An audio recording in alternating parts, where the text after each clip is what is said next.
thought I'd do a bit of a video update to showcase some physical samples that we've made so far of our Dranzer MS series. Now, just to give you guys a bit of information in terms of the accuracy level we're going for here, we actually took both the Hasbro and the TT parts and we 3D scanned them with incredibly high resolution 3D scanning technology, far more than I guess in theory what you need, and we've taken that and we've recreated those scans as solid models, so re-engineered them to solid models, so we don't just have the STL. We then created a full solid model from those scans, and this is what I'm showcasing you now. So this file, this little print here, is just the FDM print because it doesn't need to be super accurate, this guy, at the moment, just for testing, of the 3D scan that we did of the actual raw component. And this here, again, the weight disc, again, is just a FDM print, because it's not super tight tolerances like the other parts. So as you can see, this is just a fit together running change core. This is the Hasbro version, as you can tell by the geometry and the, I guess, short length of this little part here. The TT version is longer and has the, I guess, multi-step diameter change here, and it just gets a little bit longer as well. So what we've done here with the resin print is just to show you like how accurate it is and how close it is, and you can see the nice fit here between the sub-attack ring and the attack ring. Of course, this is going to be metal and this is going to be in plastic. So at the moment we're working on machining a sample just to make sure, again, test fit, and the machining should help us test our theoretical weight, because we're actually machining this out of ABS and we're machining this out of Zamac 3. So in theory, with the tolerances that we get on CNC machining, we actually should be able to get a really good indication on our fit and our weight numbers. Of course, tolerance in casting will be a bit different, but at least we prove out our design is ticking the box, and anything else from there is just variance that we have in casting. Now, of course, that same sort of casting tolerance occurred and existed with the original toys when they were making them in their die casting process, or injection molding in case of the plastic. So yeah, what I want to do is just showcase how these substitute with the original parts. So I've got a collection of cores and weight discs and everything here, and I think it gives you a good indication of how close we're going when each of these parts sub in with each other. Now I'm going to use, that weight disc has a bit of corrosion, so I don't necessarily rely on it for super accurate things, because, well, corrosion means you've either added, you've sacrificed some metal and you've added a filler on top, so who knows how close to real that is, but we've got cleaner examples, so let's use that. So you can see that, you see our fit, beautiful, just tiny bit of wiggle, and I'll test it on the original.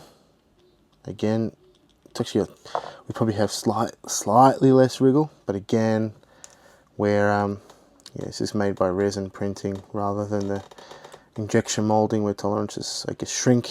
But you can see it fits fine with the original part.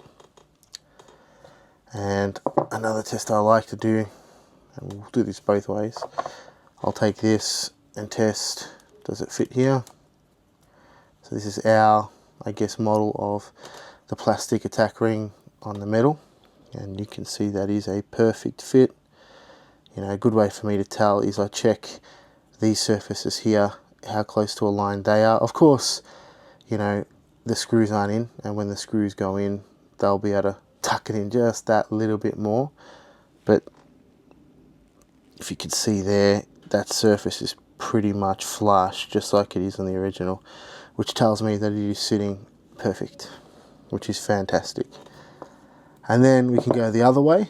We can take the original plastic weight tack ring, excuse me, and sub it in on my printed weight disc. And you can see yet again using those control surfaces as the benchmark, fits perfectly. So I'm really excited to see how this turns out, given I guess the lengths we've gone to for accuracy here. And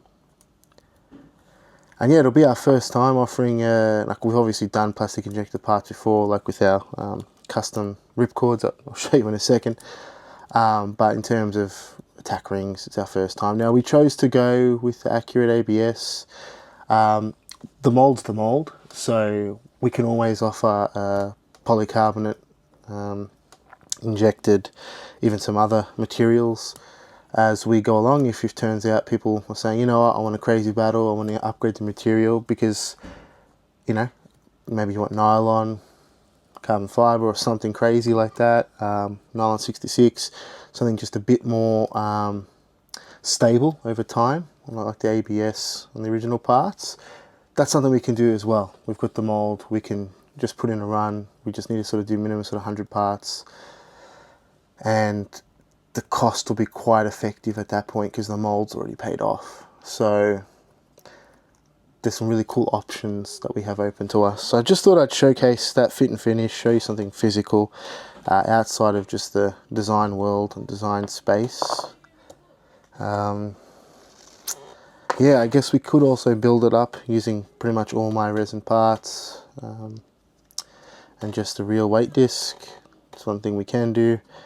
Probably should start by assembling this. Yep. Yeah, of course I haven't bothered to screw these in because, well, don't really see the point. But I guess I could go and get that original. I have an original bit chip protector here. Either one should be okay. Of course. Yep. And I like to use my little tool just to make sure everything. Yeah, it's the part when I haven't actually threaded anything together. It's all sort of just held together by hopes and dreams. There you go. So you can actually see there that yeah, it went together nicely. We've got the full assembly. And yes, it will have the spring-loaded mechanism here, and of course it will function as intended. What I might do for testing though with the all-metal version is, of course, there's more weight pushing down on that pin, so the resistance the spring provides to keep that tip active technically should increase to carry the metal weight, because obviously the weight is going to be like 3x. We should probably provide a spring that's a bit stiffer. That's quite easy to do. We just need to get a thicker gauge spring. So I'll test that when I have the samples in all metal, and then the all plastic, obviously we're going to copy the original and use the exact same spring, same gauge thickness, same height, same everything, coil ratio, etc. So we're going to have, you know, as identical spring constant as we can have.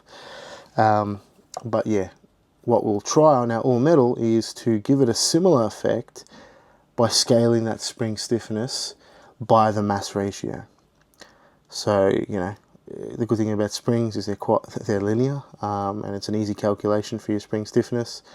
So we can do the same thing, just assuming that our weight goes up by the factor it goes up, and then a simple linear equation, and I can determine the spring stiffness that we need to keep that consistent. So we can actually have a similar level of running core performance, I guess you could say backed up by math and physics, on the all metal version. So that'll be something cool. You know, I guess now I'm just showing off that I am an engineer, but yeah, I thought I'd give you a bit of just a showcase of where we're going and what we've done so far with this Dranzer MS remake, and how committed we are to having it as close as possible to a one-to-one reproduction, to make it very accessible to all you guys.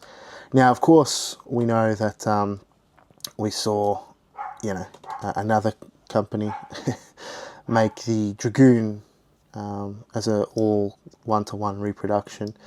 But obviously the running core is far more simple. Don't have that multi-level part, so you don't actually need, it's one running core mold for a Dragoon, and we had to 3x the cost of the mold for 3 parts. And it actually, there's sort of like a minimum part cost price at this sort of volume, 100, 200, 300 parts. If you're making that sort of volume, it's low on injection molding. So the part price, for example, I'll make it up, say it was 70 cents a part if I modeled it as a solid model, one piece. So let's just say I gave them this as a model, said no screws, no spring, no function, just make it a solid model, one model. The mold cost would have been effectively the same as one of the 3 subcomponents, actually fairly similar. And the piece price, let's say it was 70 cents. When I break it up into the 3, the mold cost gets roughly 3x more expensive, and it's about 70 cents a pop for each of the 3 parts. So just doing this part as a 3-component sub-assembly is basically the reason why we've gone instead of like the $40 price point that you may know from bench blades to the 55. It's pretty much just due to the fact that this running core is multi-components, has a spring, extra screws. It all comes out into increased costs, but we've done as best we can. We've taken on quite a significant volume of these parts to try and share the huge mold costs and make it as cheap as possible for, I guess, an individual to get it. So I really hope you guys enjoy it. I'm going to be doing this blue color, a black color, and a red color, just to mix up, I guess, with the typical Dranzer theme that we've seen recolors over the time. Just to, I guess, have a bit of fun and offer some variety, at least on the plastic version. So the plastic version will do sticker sheets, and I will have some of those soon to show off when our machine samples finish. I should get them next week, both the sticker sheet and the machine samples, so keep an eye out for that. Thank you for your attention.